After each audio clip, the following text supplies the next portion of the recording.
E disse-lhes Jesus: em verdade vos digo, que o Filho nada pode fazer por si mesmo, senão o que vir o Pai fazer, porque tudo quanto ele faz, o Filho faz também, porque o Pai ama o Filho e mostra-lhe tudo o que ele mesmo faz, e lhe mostrará obras maiores que estas, para que vos admireis. Pois assim como o Pai ressuscita os mortos e concede-lhes vida, assim também o Filho concede vida a quem ele quer. Porque o Pai não julga ninguém, mas entregou ao Filho todo o julgamento, para que todos honrem o Filho, assim como honram o Pai. Quem não honra o Filho, não honra o Pai que o enviou. Querido Deus, dá-nos entendimento da Tua palavra, visita os nossos corações. Em Tuas mãos nos entregamos, Senhor. Tem misericórdia de nós. Em nome de Jesus, amém. Meus irmãos, hoje pela manhã, nós consideramos essa passagem tão preciosa da palavra de Deus.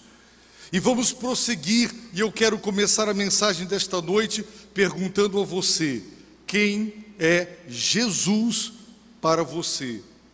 Essa pergunta, ela é fundamental e ela não pode deixar de ser respondida. Certa vez, Jesus perguntou aos seus discípulos sobre a opinião pública a seu próprio respeito. E depois de ouvir o que a sociedade de modo geral pensava a respeito dele, ele pergunta diretamente aos seus discípulos: e vocês, o que pensam de mim? Qual é a sua opinião a meu respeito? Da mesma maneira, eu e você, cada um de nós precisa saber responder a pergunta: quem é Jesus? E nesta passagem, nós aprenderemos que Jesus é tão divino quanto o Pai Criador dos céus e da terra. Jesus, por ter curado um homem no dia de sábado, e por ter dito que o Pai, seu Pai, trabalhava até agora, ele foi acusado de cometer duas infrações. A primeira, ele violava o sábado, que era uma norma de Deus. E em segundo lugar, por chamar a Deus de Pai, naqueles termos, ele se fazia igual a Deus. Olhem para a última frase do verso 18: fazendo-se igual a Deus. E Jesus quer explicar para eles e para nós em que sentido ele é igual a Deus. Ele é igual em natureza, mas ele não é um Deus rival. Não são dois deuses, temos apenas um único Deus, duas pessoas distintas, mas eles têm a natureza divina. E Jesus nos deixa claro o que significava ser Deus o Filho. Enquanto Jesus confessa: o Filho nada pode fazer de si, por si, tendo a si mesmo como a fonte e a origem das decisões sobre o que fazer, a não ser o que vir o Pai fazer. Era o Pai quem dizia, quem orientava, quem direcionava, porque na relação entre pai e filho, o pai é o líder, o filho é o liderado. Interessante que o mundo diz assim: ouça o seu coração. Eu li essa semana a resposta de uma psicanalista, também repórter, a um e-mail de uma jovem, e ela disse: o que importa é se sentir bem consigo mesma, faça o que o seu coração pede. Ou seja, decida por si. O que você decidir está certo. Satanás, no jardim do Éden, disse para Eva e para Adão: sereis como Deus. Desobedeça, coma do fruto da árvore do conhecimento do bem e do mal. e vocês serão como Deus, autônomos, independentes. Vocês dirão o que é certo e o que é errado. A decisão de vocês será, afinal, a última. Um projeto subversivo de independência. Então, Jesus chama Deus de Pai, e ele é acusado de se fazer igual a Deus, e ele é Deus, sim. Mas o segundo Adão, ao contrário do primeiro Adão, ele não quis a desobediência, mas dentro da esfera da vontade de Deus, ele disse: o Filho, embora tão divino quanto o Pai, nada pode fazer. Ele só pode fazer o que o Pai revelar. E o Pai, disse Jesus, lhe mostra tudo o que faz. Jesus era absolutamente dependente da direção, da orientação de Deus o Pai. Quanto ao que fazer, o Pai orientava, ele obedecia. E hoje de manhã nós consideramos que nesse relacionamento do Filho de Deus para com o Pai, nós temos um padrão, um exemplo de como nós também devemos nos relacionar com o Pai, em absoluta dependência da sua direção. Quando Ele orienta, quando Ele aponta, nós obedecemos. Nós não vamos na frente, nós não tomamos decisões próprias de si mesmos, por si mesmos. Nós aguardamos o direcionamento divino. Por isso vimos o quanto é importante viver em comunhão com Deus, o como é importante esperar em Deus, para que Ele nos indique o caminho e para que Ele oriente as nossas decisões. Assim o Filho de Deus procedia. E o fato de estar em submissão, nessa relação de autoridade e submissão, na qual o Pai era o líder, jamais Ele foi Deus menor, Deus diminuído, Deus inferior. Jesus bateu tão forte na tecla da sua mais absoluta submissão à vontade do Pai, que muitos deduziram destas declarações dele, que ele era Deus, mas de uma categoria inferior. A heresia chamada subordinacionismo pregou e divulgou muito que Jesus era um Deus menor. Mas os irmãos observam que nessa relação de autoridade e submissão, aquele que está sob liderança não é menor e nem é inferior, porque está sob o comando. E Jesus mostra como o segundo Adão, que dentro da esfera da vontade de Deus, ele tinha plena liberdade para fazer tudo, mas de si mesmo nada. Adão e Eva tinham todas as árvores, inclusive a da árvore da vida, mas quiseram exatamente, numa ampla esfera de oportunidades para exercer a sua liberdade, escolheram o proibido. Jesus diz: não, de mim mesmo nada posso fazer. Mas o texto também nos ensinou, Jesus afirmou que o Pai o ama. E porque o Pai o ama, lhe mostra tudo o que faz. Não há nada que o Pai faça sem que o Filho deixe de saber. E Jesus provou ser Deus dizendo: porque tudo quanto Ele, o Pai, faz, o Filho faz também. Os intérpretes dizem que temos aqui uma parábola. O filho ideal na cultura do Oriente Médio aprendia com o pai a sua profissão, que os segredos da profissão eram passados de pai para filho. O pulo do gato, as técnicas, isso não era passado para os outros, de pai para filho. E Jesus está dizendo: assim como José o carpinteiro me ensinou a profissão, ele me mostrou tudo o que ele sabia sobre a carpintaria, e eu aprendi com ele. O Pai me mostra, e eu faço o que o Pai faz. Ora, o Pai é criador. E se Jesus faz tudo quanto o Pai faz, então Ele é tão divino quanto o Pai. Porque ninguém pode fazer as coisas de Deus sem ser Deus. E Jesus está declarando que fora da vontade de Deus Ele não faz nada, mas que dentro da vontade de Deus Ele faz tudo quanto Deus faz. E Paulo disse: me imitem porque eu estou imitando Jesus. E Jesus imitava o Pai. Por isso nós temos que aprender a depender de Deus e a seguir o Senhor, esperar que Ele nos mostre o que devemos fazer. Mas se um pai é um exímio escultor, necessariamente o filho não consegue fazer tudo o que um pai faz. Um pai é um craque de futebol, necessariamente o filho, quando entrar em campo, não será um craque e não será capaz de fazer tudo quanto seu pai é capaz. Mas Jesus tinha poder para fazer tudo o que o pai fazia. Ele está declarando: eu sou Deus. Quando eu chamo a Deus de pai, de fato, eu estou me fazendo igual a Deus.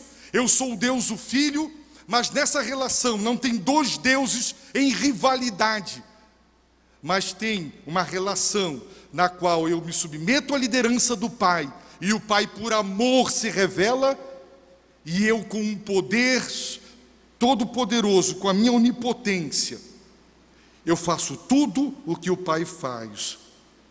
Então, verso 21, agora nós vamos observar Jesus dizendo que as duas prerrogativas de Deus, existem duas prerrogativas que ninguém mais tem sobre a face da terra, e elas são atribuídas a Deus, porque só Deus pode fazer isso. A primeira é ressuscitar os mortos e dar vida e julgar. Irmãos, só Deus, o Criador da vida, ressuscita os mortos. Só Deus, que tem vida em si mesmo, pode dar vida aos mortos. E a Bíblia diz que o estado espiritual de todo aquele que vive nesse mundo, sem Deus e sem salvação, é de morte espiritual, a caminho da morte física, para sofrer o dano da morte eterna. E o Pai, Deus, tem poder para dar vida aos mortos. É Ele quem vivifica os mortos, é Ele quem reaviva, é Ele quem aviva, é Ele quem dá vida.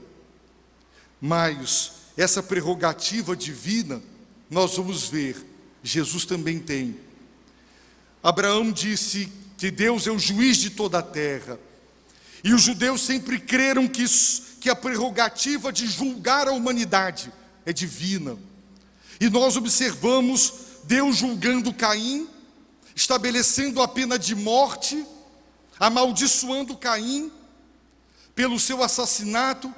Observamos Deus julgando a humanidade a partir de Babel e o dilúvio. Nós observamos Deus julgando Sodoma e Gomorra por sua incredulidade e imoralidade. Deus que está julgando, a ira de Deus está sendo revelada do céu sobre toda a impiedade e iniquidade dos homens, mas haverá um dia quando ocorrerá o juízo final, em que Deus julgará toda a humanidade. A prerrogativa de ressuscitar, de dar vida e de julgar é de Deus. Então Jesus declara: pois assim como o Pai ressuscita os mortos e concede-lhes vida, assim também o Filho concede vida a quem Ele quer. Ao dizer a quem Ele quer, Ele está dizendo: eu tenho autoridade divina para vivificar a quem quer que eu queira. Jesus não é um instrumento nas mãos de Deus para ressuscitar mortos pura e simplesmente. Quem lê a vida de Elias sabe que a viúva de Sarepta tem um filho que morre. Elias sobe no segundo andar, se deita 3 vezes sobre o menino, e Deus usa aquele profeta para ressuscitar para a vida biológica aquele menino, que um dia se cresceu, voltou a morrer. Está escrito que Eliseu, o sucessor de Elias, também uma mulher, a sunamita. Esse homem também chega sobre esse menino, ele sobe também no segundo andar. Ambas têm alguma coisa a ver com azeite, multiplicação de azeite. Ele deita sobre o menino, olho com olho, nariz com nariz, boca com boca, e Deus usa aquele profeta para ressuscitar. Jesus ressuscitou o filho da viúva de Naim. Ele ressuscitou Lázaro, porque eles voltaram a viver. Eles voltaram, meus irmãos, para esta vida, a vida terrena. É como se alguém está do lado de cá do rio, e existe o outro lado de lá do rio. Lázaro, a viúva de Naim, os filhos destas mulheres foram ressuscitados para a vida ainda do lado de cá do rio. Nunca ninguém foi ressuscitado para atravessar o rio para o lado de lá. Ressuscitar para a vida eterna. Jesus ressuscitou para a vida eterna. E Ele tem poder, Ele disse, o Pai, assim como o Pai ressuscita os mortos e concede-lhes vida. Aqui Ele está se referindo à vida eterna, a vida da era por vir, que pertence à vida quando esta terminar. E no Evangelho de João, a grande bênção da presença de Jesus é que a vida que pertence à era por vir, ela é antecipada com a chegada de Cristo e pode ser recebida, experimentada e usufruída aqui e agora. O Pai tem esse poder de ressuscitar os mortos, e Ele fez isso através de Elias e Eliseu. Mas Jesus não é apenas um grande profeta, instrumento de Deus para ressuscitar pessoas para esta vida.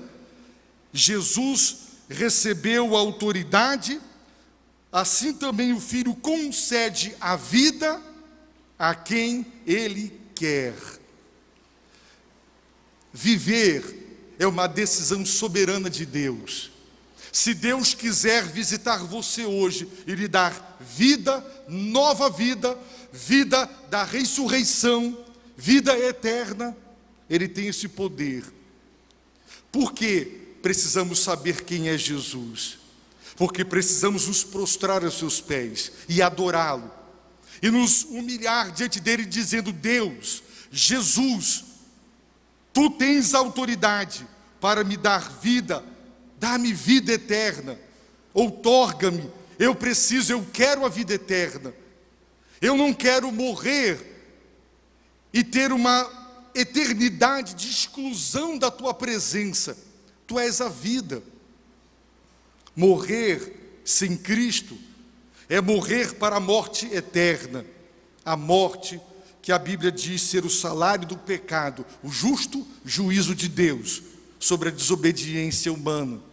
Jesus tem essa prerrogativa, porque Jesus é Deus, por isso nós o adoramos. Jesus está mostrando, portanto, que Ele é igual ao Pai em natureza. Ele já mostrou que Ele é igual ao Pai em obras. O que o Pai faz, Ele também faz. O Pai ressuscita os mortos, o Pai dá a vida, e Ele também tem a mesma autoridade para dar vida. Agora, meus irmãos, Jesus declara: porque o Pai não julga ninguém, mas entregou ao Filho todo o julgamento.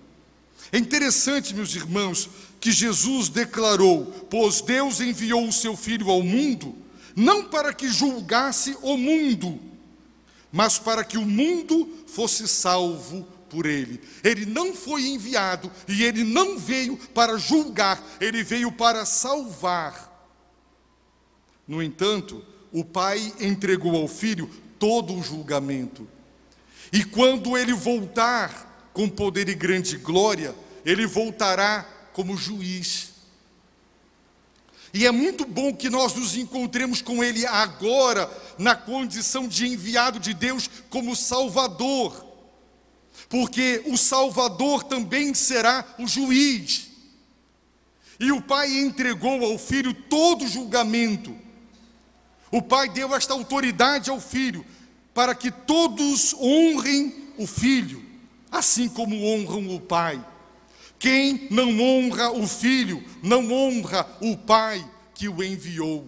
A Bíblia diz, meus irmãos, algo maravilhoso no livro de Atos. Nós aprendemos no livro de Atos uma declaração fantástica sobre Jesus, quando o apóstolo Paulo, pregando aos atenienses, ele declara exatamente assim: Deus não levou em conta os tempos da ignorância, mas agora ordena a todos os homens, em todos os lugares, que se arrependam, pois determinou um dia em que julgará o mundo com justiça por meio do homem que estabeleceu com esse propósito, e ele garantiu isso a todos ao ressuscitá-lo dentre os mortos. E no Evangelho, o próprio Jesus declara magnificamente o seguinte, quando ele diz: quando, pois, o Filho do Homem vier na sua glória, e todos os anjos com ele, então se assentará no seu trono glorioso, e todas as nações serão reunidas diante dele, e ele separará uns dos outros, à semelhança do pastor que separa as ovelhas dos cabritos. Ele será o juiz. Ora, só Deus pode julgar a humanidade, e o Pai delegou ao Filho toda a autoridade e todo o julgamento. Com que propósito? Para que Jesus seja honrado. A Bíblia diz que toda honra e que toda glória pertencem a Deus. No Antigo Testamento nós aprendemos que Deus deve ser honrado, exaltado e glorificado. O Pai quer que Jesus seja exatamente assim tratado por nós, pela humanidade. E para que todos lhe deem a honra devida, o Pai lhe deu toda a autoridade para julgar. Muita gente diz assim: eu creio em Deus. Sim, é lógico. Se os irmãos lerem muitos dos filósofos que não eram cristãos, existem filósofos teístas que creem que o universo, e isso do ponto de vista racional é absolutamente lógico, ele tem que ter tido uma origem. E admitem, há um Deus, há um Criador. Mas quando olham para Jesus dizem, é um entre tantos representantes de Deus. Ele é um homem, e não mais do que um homem. Um panteão, na Grécia e na Roma antiga, era um templo redondo, construído, para que todos os deuses, todos, fossem devidamente homenageados, e ninguém fosse esquecido. Para os homens, Jesus é mais um, dentro do panteão, é mais um, a ser adorado, a ser honrado, mais um dentre tantos. E a Bíblia diz que não, Jesus não é mais um, ele é o próprio Deus. Ele não pode ser colocado, nivelado com quem quer que seja. Por isso, a igreja que é fiel, ela prega dizendo não há outro. E nós exaltamos, glorificamos Jesus Cristo e cremos, ele é o único mediador entre Deus e os homens. Ele é o salvador da humanidade, ele é o juiz da humanidade, ele é divino, nós o adoramos por isso. Não podemos dividir a adoração, não podemos participar de movimentos, seja de que tipo for, esotéricos, teológicos, teosóficos, onde nesses lugares Jesus está em pé de igualdade com os demais. Eu não posso me filiar a qualquer organização que me apresente Jesus entre tantos no mesmo nível. Ele é o Senhor soberano do universo, e o Pai entregou a Ele todo o juízo, para que a humanidade saiba, quem o julgará é Ele. Então honrem a Ele, porque Ele é o juiz. Logo, aquelas pessoas que dizem, eu creio em Deus, mas Jesus para mim é um homem, ou é um grande homem, e não lhe dá a honra divina, Jesus está dizendo, quem não honra o Filho como Deus, não honra o Pai. É impossível alguém estar bem com o verdadeiro Deus, sem dar honra ao Filho de Deus. É impossível alguém dizer, eu tenho Deus, mas eu desprezo Jesus. Eu não confio nele. Houve, durante o final do século XIX e início do século XX, na Europa e nos Estados Unidos, um movimento de ecumenismo, quando entre o protestantismo, muitos estavam dizendo que Deus também está no budismo, Deus está no islamismo, Deus está no hinduísmo, Ele está em todas as religiões. Mas a Bíblia diz que não. Jesus diz que não. não pode haver ecumenismo. Não podemos compartilhar que Maomé, Buda e etc., eles podem nos conduzir a Deus. Se nós não dermos a honra que Jesus é digno, nós não chegaremos a Deus. No livro do profeta Isaías, capítulo 45, está escrito que toda língua confessará e que todo joelho se dobrará. E Paulo pega esta passagem e lá na sua carta aos Filipenses ele vai dizer que todo joelho se dobrará e toda língua confessará, não que Jeová, mas que Jesus Cristo é o Senhor. E sabe por que o Pai está feliz com isso? Porque é para a glória de Deus Pai. Sempre que Jesus é honrado, é para a glória de Deus Pai. Por isso, nós confessamos Jesus e dizemos: Ele, Filho de Deus, o Salvador do mundo. Ele e somente Ele, e ninguém a não ser Ele. Eu comecei perguntando: quem é Deus para você? Quem é Jesus para você? Se você o considera um grande, se você o admira, mas se você ainda não lhe deu a honra que Ele é digno, você ainda não entendeu quem Ele é. E quem não lhe der a honra devida, a honra que Deus é digno. No livro do Apocalipse está escrito que as milícias celestiais e os salvos darão toda a honra, toda a glória a Deus o Pai, a Deus o Filho, porque Ele é tão divino quanto o Pai. Jesus então está mostrando que Ele é igual ao Pai em natureza, Ele é igual ao Pai nas obras, e Ele é digno da mesma honra. Ele é igual a Deus o Pai na dignidade de receber a honra que só Deus é merecedor.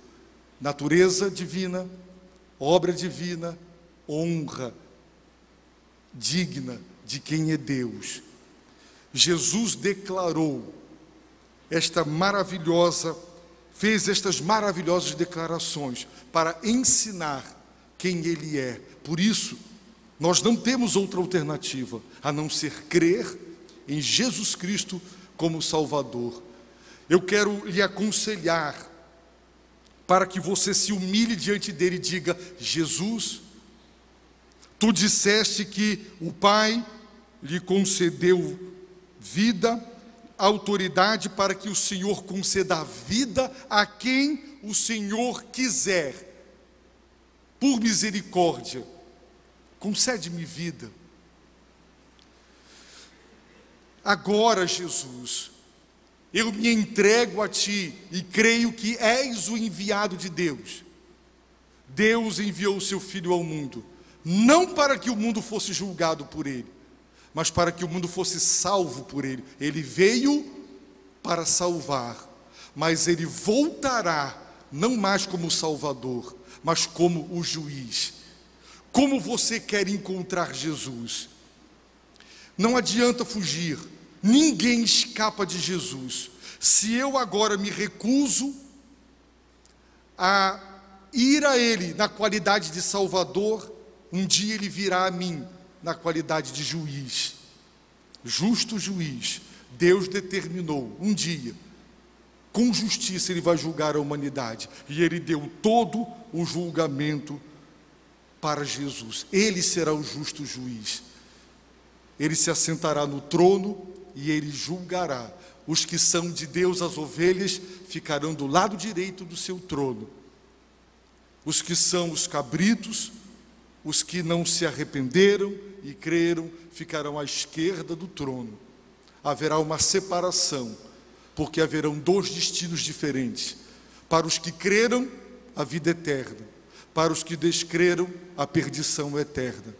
Para onde você quer ir?